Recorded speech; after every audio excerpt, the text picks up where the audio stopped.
I just want to start off this video by saying shame on you. Shame on you. As the mother of an autistic child, shame on you. So I came across, let me get into this. I came across a news story out of Salt Lake City, Utah, where a 13-year-old boy with autism was shot by police. What? Are you kidding me? Really? Is that what the world is coming to? Like, for real? With everything going on? You would think people would know better. They would. So from what I've read from the story, it goes like this. So the mother called the police because her son was having a mental breakdown because she had returned to work and he was unable to regulate, which a lot of kids with autism on the spectrum, whether they have Asperger or whether they are low functioning, they all go through it. They do. They all go through it. And it's up to us mothers to try to do everything that we can to make sure it doesn't come down to police being called. Now, I will tell you, there are multiple times while my son, who is now 22, had to be called on the police because I was by myself and my husband was at work and I couldn't deal. I had holes in the walls, I had things thrown, I had furniture broken, everything. And it got to the point where every time I called the police for help, they couldn't understand how to deal with the situation. Now, to me, if you are a police officer in the world we live in today, don't you think that you should be able to follow through with a protocol that takes into account everybody, whether they are mentally stable or not? So, let me grab my little paper here. So, first I want to say to Golda Barton, I think you did the right thing by calling for help. I just feel bad that it came down to what it did come down to. Now, when our children who are on the autism spectrum are very frustrated, very anxious, they sometimes don't know how to respond. So the very first thing they do is, if they can't speak or if they can't comprehend what's going on, there's a switch that goes off in their brain that tells them, like, you need to find a way to get attention any way possible. So with Golda transitioning back to work, I can understand why her child, who's 13, would have a hard time comprehending what's going on. I didn't work for the longest time because my son, who is also on the autism spectrum, just could not understand a lot of things. I had to leave one of my jobs that I loved working at because, to me, family was more important at that time, and it was. So, now this is the part that really upsets me. So the mother, Golda Barton, she calls for help. Calls the police because, I mean, if you're by yourself or if you're in a situation where you don't know how to react and your child is having a breakdown, the very first thing that you do is you call for help. And who do we call for help? The police. Or so we may think. So the story goes on to read that the police responded to a disturbance where somebody was threatening people with a weapon. Now, this is where I have a problem. And sorry, I have hair in my face. This is where I have a problem.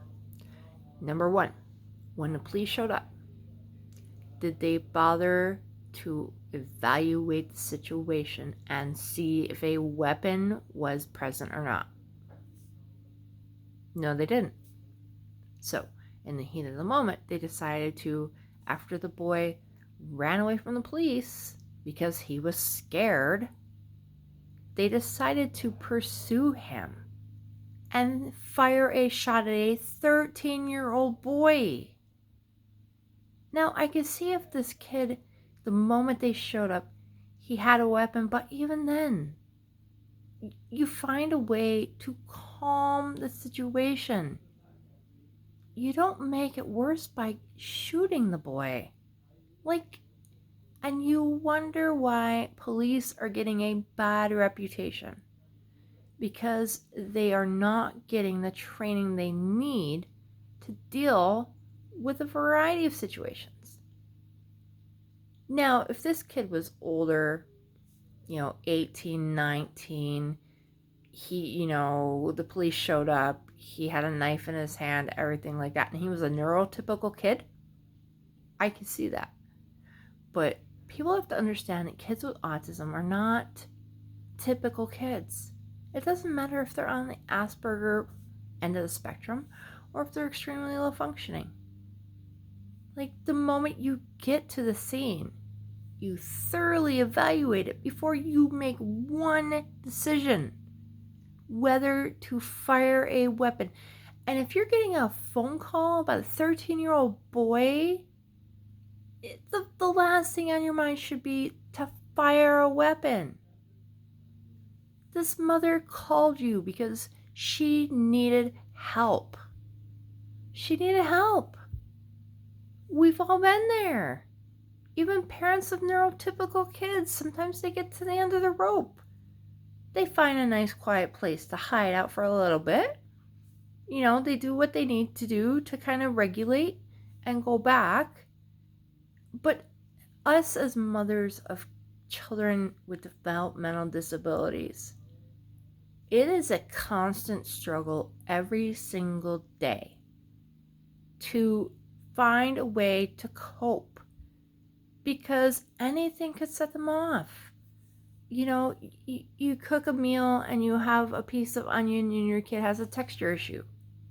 Sets them off. Something happens to the Wi-Fi or the internet in your house and your kid loves to watch YouTube. Sets them off. There have been many instances, even asking your child to brush their teeth, to keep them on a regulated schedule. It will set them off. So you kind of have to see where I'm coming from in terms of change needs to happen. It should never result in a 13-year-old boy who nobody can prove he had a weapon. Nobody can prove anything. You should not be shooting a 13-year-old boy. It's bad enough police have the reputation that they have, and they've had this reputation stemming from the 80s. It's police states need to be able to function and handle any situation that comes across. Any situation. Whether it's, a 45-year-old homeless guy on meth coming off a trip, or it's a 13-year-old boy who just needs to find a way to regulate himself. And I'm going to put this on YouTube because being a mother, it really upsets me, the fact that this happened. And honestly, to Golda Barton, as a mother of a child with autism, I support your decision to have police intervention. What I do not support is the fact that the Salt Lake City Police did not do their due diligence to try to de-escalate the situation. You have every right in the world to take this public, because you know what? If we don't step up and say what's wrong with the system, nobody else is going to do it for us.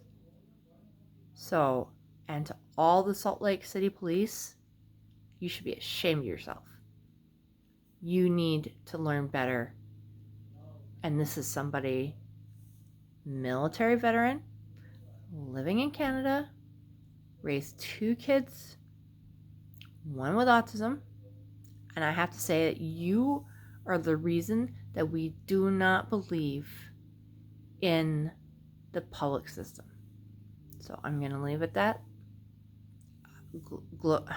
Golda, I support you. Your son is in my thoughts. And to the people involved in this incident in the Salt Lake City Police Department, shame on you. You're a disgrace. Shame on you. And with that, I'm out. Be strong, Golda. I hope that your son pulls through. And to be honest, if you want to sue these people for what they've done to your child, all the damage that they have done to that poor little child, go for it. Because you know what? If we don't take a stand for our kids against the system, nobody will. Thanks. Talk to you later. Bye.